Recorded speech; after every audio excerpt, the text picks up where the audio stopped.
Hi, Bashar. And you good day. I have a little bit weird question about my family. A weird question. Yeah. How exciting. Yes? Okay. What is your weird question? I don't see my father for 14 years. What and, location is your father on the planet? Japan. Oh, all right. Okay. Why have you not seen him for 14 years? We just stopped talking and You stopped talking. yeah, I stopped talking All right. Because he stopped talking too. you stopped talking because he stopped talking, or he stopped talking and then you stopped talking? I don't know. Which is it? Or you both stopped talking simultaneously? You got together and talked about stopping talking? Which is it? I forget. It's that. all right. Okay. I'm just playing with you. The real question is why, not when. Why? Yes, why did you stop talking? Like whenever he like I get him so upset so easy. No, he chooses to be upset. Right. You have no power to upset him that he doesn't agree to abide by. So why does he choose to be upset? And what is he upset about? About very small things. Such as like you understand that when people get upset about small things, they're actually upset about something deeper and bigger.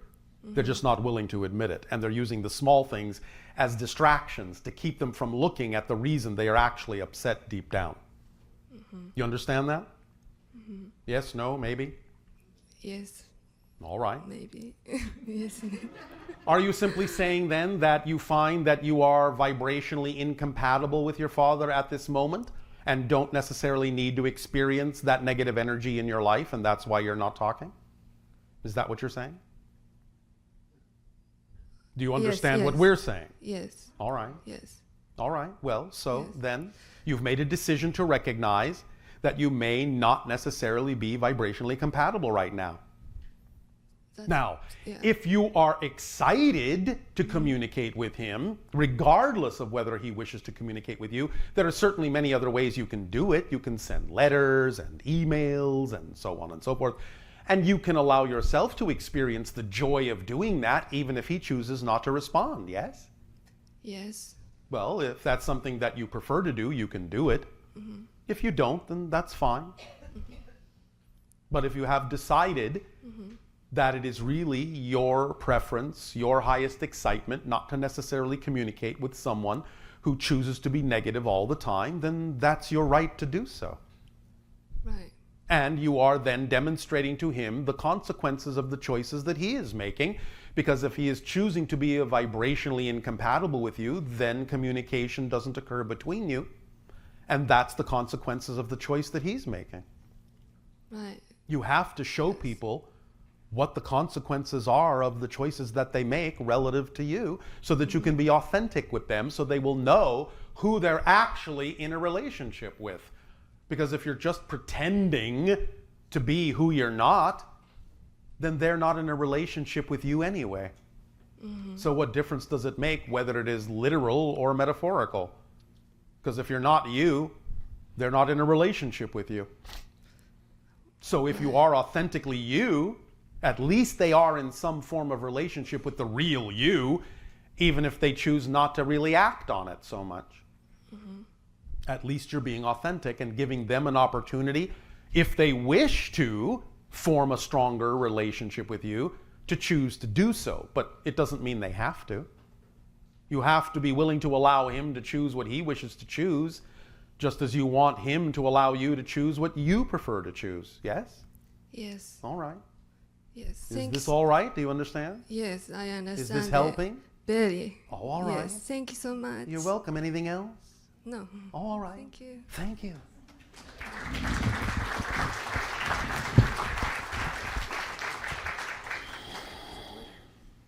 Hi, Bashar. And you good day. Thank you. Oh, closer, sure.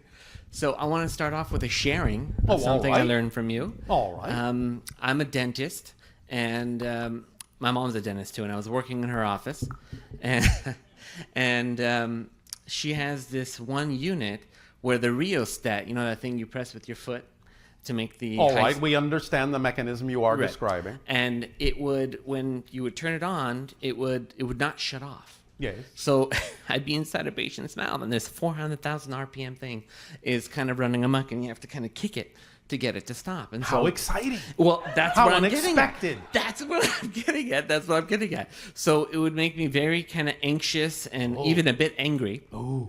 And then in the middle, as I'm doing this, Yes. I thought, well, you know, nothing, as you said, has any intrinsic meaning to No. it.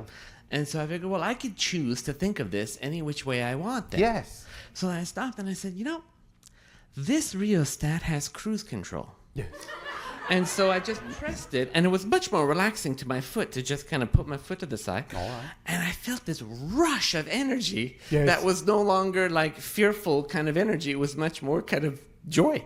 Congratulations. And I thank you for that. That was a great kind of experience for me. So I'm applying that to everything I can and sharing it with as all many right. people as I can. Then you are now in alignment and no longer experiencing that you've bitten off more than you can chew.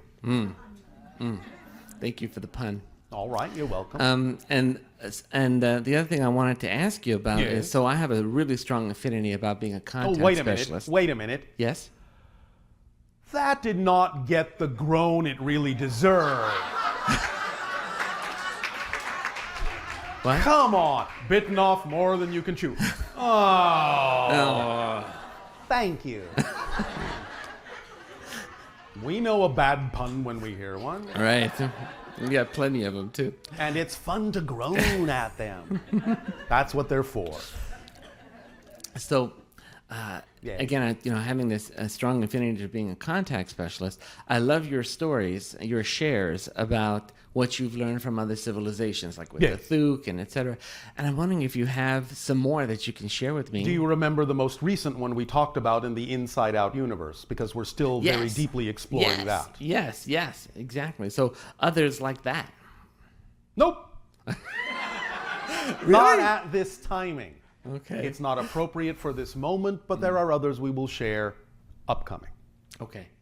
Well, thank you very much. I love you. Thank you. Our love to you as well. Cheers.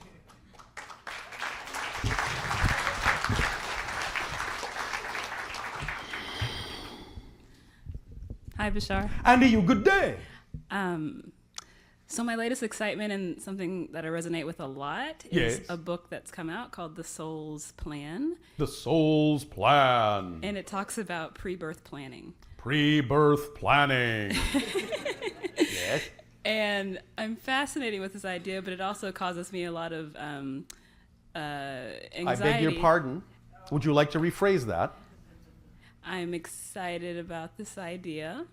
And sometimes you choose to buy into negative definitions that generate anxiety within you. Yes. It doesn't cause anything. Yes. I All right. choose to be anxious about. Thank you for your honesty. Now that you are willing to be responsible for what you are experiencing, you are empowered to do something about it, because you can't change what you're not willing to own. Yes. Because if you're saying, well, the book did this to me, what are you going to do? Tear the book to pieces? You're still going to be anxious. But if you own it, you can change it. Yes. All right. I agree. And so, And so I get anxious. I choose to be anxious about certain ideas such related as? to whether I have the ability to create certain things, or whether they've already been, whether my highest self has already chosen them before I've. Who cares? Every single appointment that has already been made will play out in the proper timing that it needs to. Why do you have to know when that might be, as long as you trust that it will happen when it needs to? You can't miss the appointments that have been made, except if you spend your time and energy worrying if you will miss the appointments that you've been made. That's the only way to miss the appointments. If you don't worry you'll miss them, you can't miss them. Okay. Does that help? That helps. All right, but not enough. I will. What are you still anxious about? Sometimes I think about this in terms of my clients that I help, who I'm trying to empower to realize that they have the ability to heal themselves. And you also have this power for yourself? Yes. All right. And in the book, they just have a lot of stories about people who like choose certain things, including illnesses, before Yes. they come in to experience a certain thing. Yes. So So, what are you anxious about? whether I'll be able to help. Of course you can help. Okay. Did you yourself not hear yourself say that they actually heal themselves? Yes. Well, then all you need to do is give off the vibration of your intention to help and give off the vibration that you believe best represents their healed state, but they still have to match the frequency in order to experience the healing, don't they? Yes. And what if someone comes in with an absolute belief that they cannot be healed? Won't you allow them to have that manifestation of not being healed as what they wished to have? Being the compassionate healer that you wish to be? Will you not allow them their choices? Or you will insist that they must be healed? I will allow them their Then choices. what's your worry? Because you know that you are doing the best you can to provide an atmosphere and an environment that they can choose to match that will be representative of the healed state. And simultaneously, the energy you're giving off is so unconditionally supportive and loving that you will even allow them to choose not to be healed. That's how much loving support you are giving off. Therefore, you will have done everything you could possibly do. Yes? Yes. And that's all you can do. So if you're doing all you can do, what is there to be anxious about? I agree. Thank you. Does this help you? It does. Anything else? Yes. Yes. There's another new energy healing modality that I'm working with and I'm really excited about. All right, a permission slip. A permission slip. Which is what? It's called the emotion code, and it helps remove sort of trapped emotions that people have in their There's body. really no such thing as trapped emotions. Okay. But there are definitions that may make it appear so. Okay. Understand the profound difference between those two statements? Can you expand There on is no such thing as trapped emotions, but there are definitions that may make it appear so. That statement right there is freeing, because you know there are no such things as true trapped emotions. So you're already starting ahead of the game by knowing that the only way someone could experience it as if there are trapped emotions is if they have a definition that makes it appear so, and then you know exactly what to work with, that definition that makes it appear so. Because once they find that definition and identify it and let it go, they will no longer feel emotionally trapped. That's how it works. You have discovered the mechanism itself that needs to be dealt with that will allow for a change in experience. How freeing is that? The correct definition is a description of the actual mechanism you need to work with. The correct definition is actually a description of the mechanism you need to work with. Does that help? It does. But I'm going to process that because I want to know it and not just know it intellectually. So All right. I'm going to work with that. All right. There's a specific type of thing called a heart wall. I know you've spoken before about how our hearts are connected. Yes. Does that concept, and I may be defining it incorrectly, but the process of removing someone's heart wall that's keeping them from energetically like connecting with other people. Excuse me one moment, I'm laughing.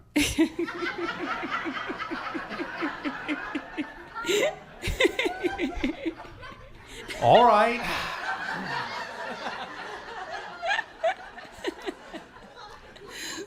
By the way, Yes. if you're going to buy into the definition and concept of such a heart wall, I just showed you how to dissolve it. Okay. Laughter. Get them to laugh, it'll dissolve. And it will show itself for the smoke and mirrors that it is. Yes? Yes. Does this help? It does. Thank you. Thanks, Bashar.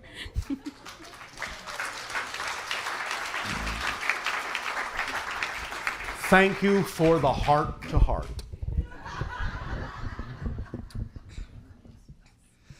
Hello, Bashar. And to you, good day. Hi.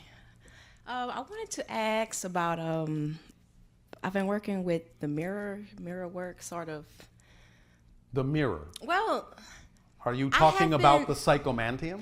I was Or are doing. you talking about the exercise we gave you at the beginning? I was doing the psychomantium, but recently, over this last week, I've Yes. been doing something similar to, well, really just staring Yes. into my eyes. All right. Then you But- have a good head start on the permission slip that we gave you tonight. Yeah, and I just have a question. See, Oh, all I wear right. I knew there was contacts. one in there somewhere. So I'm not sure if I'm seeing things, but I know that, Well, of course you're seeing well, things. yeah. But it depends upon what you mean by seeing. Are you saying, are you crazy? Of course you are. Yeah, I know I'm crazy, but, All right. you know, But crazy in a good way. yeah. Well, then Yeah, the that's things the that you thing. see when you're crazy in a good way are crazy good. That's probably why I keep doing it. But it's sort of like, well, sometimes as I'm looking, like, Yes. my vision, it can get like real dark. Yes. And after it gets dark, it's like my face, I don't know, my appearance change. It's like, I don't know, it's Yes. like some parts of my face become highlighted, and then Yes. like sometimes all my right, eyes all right, seems all different. right. I'll give you a little bit more background on why this technique is the way it is designed to be. Remember that when we're talking about permission slips, there are many different forms of permission slips, and one of the strongest ones that many of you gravitate to are what are called tarot cards, or other things that have imagery on them that you can learn to read. Remember that you're a multidimensional being. When you stare into the mirror, you're starting to create your image in the form of a tarot card of you and all the multidimensional aspects of your greater being. So from time to time, just as people who read tarot cards say, when they look at a picture, sometimes one thing will stand out that tells them what to say. And when they look at the same card another time, another thing will stand out from the very same card that will tell them what to say. Sometimes things stand out they actually swear they never saw before on that card, and it will tell them what to say. You're turning your own image into a tarot card in this technique, and are more capable of seeing all the different dimensions of the different people that may be part of the same oversoul that you are an extension from, tapping into the greater being that you are. And so, of course, it's natural that from time to time you might see your shape change to take on the qualities of other aspects of the greater being of which you are a part. Okay. Does that help? That does help. And I did feel that that it was part of me. Like, it was still my reflection, of course, everything Yes, but it's also a bigger reflection of more of you. is. Okay. So in other words, it's giving you a little tiny bit of an ability to have a little tiny glimpse of what the oversoul sees when it sees all of its projections at once. But it's being given to you in a way you can handle within your linear space-time frame of reference. Okay. A little bit here and a little bit there. Don't be, as you say, freaked out if suddenly you actually begin to see more than one face at a time. Okay. That might be a natural extension of how you might use this permission slip. Doesn't mean it has to happen for everyone that way. You'll all have your own unique way of expressing the idea of a reflection of more of you. But nevertheless, that might be one of the ways in which some of you will experience more awareness of more of yourself. Okay. Does this help? That does help. Also, Mirror, mirror on the wall. I know. Who's the fairest of us all? We all are! And then there's sometimes, like, if I'm looking directly, Yes. and I sort of get the attention, sometimes it looks like my eyes don't move. Yeah. And then sometimes Yes. it seems like my hand moves, or Yes. like in the corner of my eye, my mouth will be moving. But What's different about what you're saying than what I already told you?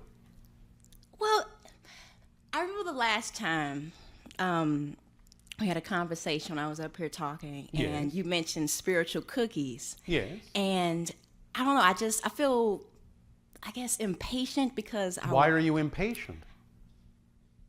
That means you're not living in the present. You're not enjoying what is in front of you. You're in a rush to get somewhere else. You don't actually need patience if you're living in the moment And if you don't need patience, you will never be impatient.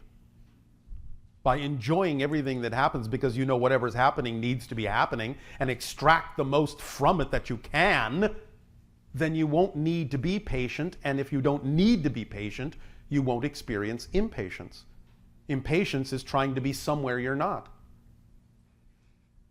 Yes. Well, you can't be somewhere you're not. You can pretend to be somewhere you're not, but you can't actually be somewhere you're not.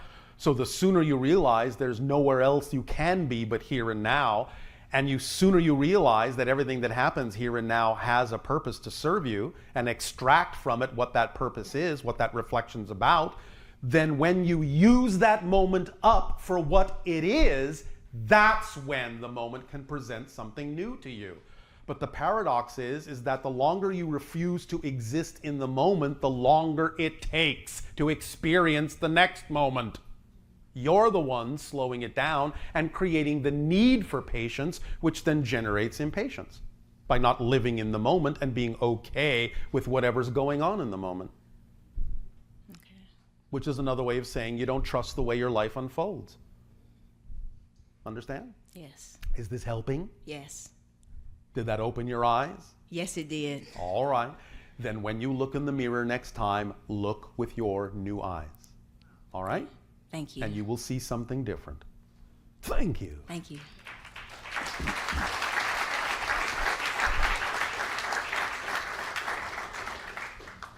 Nania? Yes.